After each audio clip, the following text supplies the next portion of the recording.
एक सिंहासन चढ़ चले, एक बंधे जंजीर।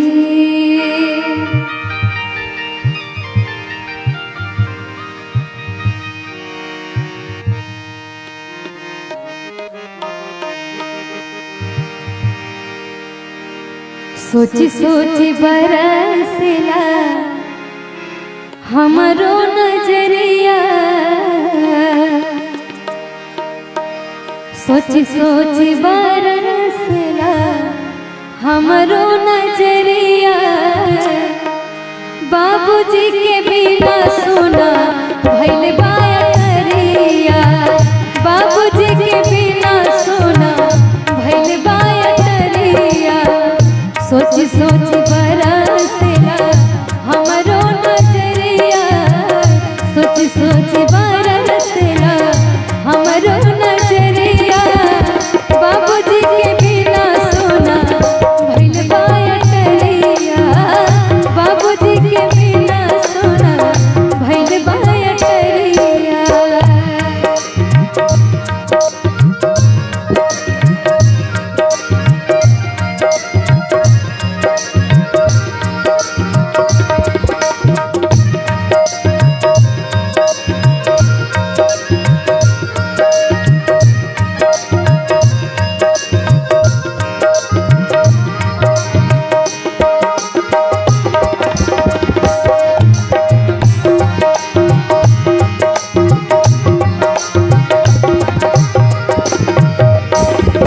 गौवा पड़ोस जुटल टोलवा पड़ोस बा, बाबूजी के बिना मनवा काहे बेहोश बा।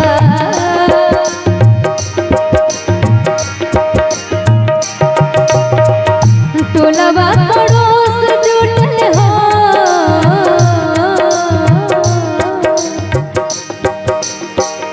गौवा जवार जुटल टोलवा पड़ोस बा। बाबूजी के बिना मनवा काहे बेहोश बा, बाबूजी के बिना मनवा काहे बेहोश बा। कहते हैं कि कहने वाली तो कह के चले जाते हैं कि कोई बात नहीं, कोई जाता है कोई आता है, लेकिन जिसका जाता है वही जानता है कि इसके दिल पे क्या बीतता है। कभी जब अपने ऊपर बीतेगा तो समझ में आता है कि नहीं क्या दर्द होता है।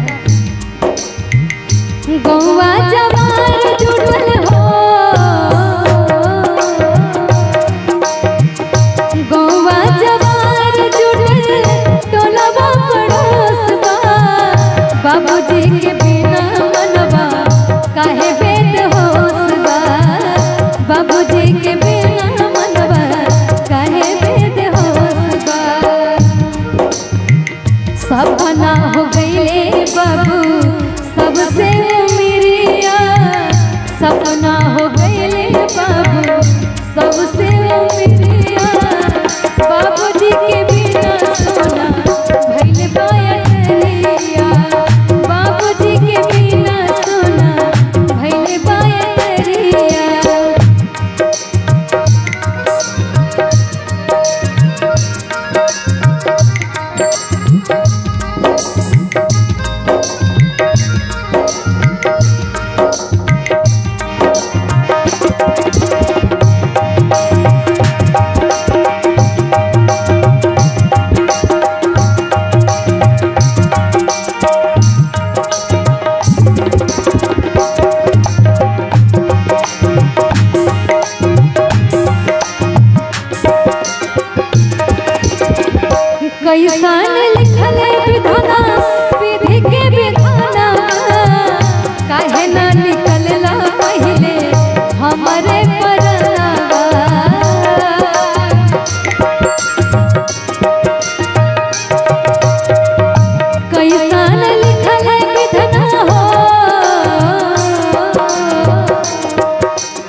तक है तब तक कद्र कर लेनी चाहिए, वरना जब जो एक बार चला जाता है वो फिर पैसे धन दौलत से नहीं आता है।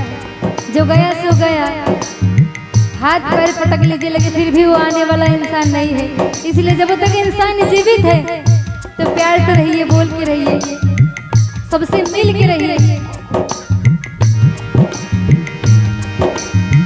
सपना हो गई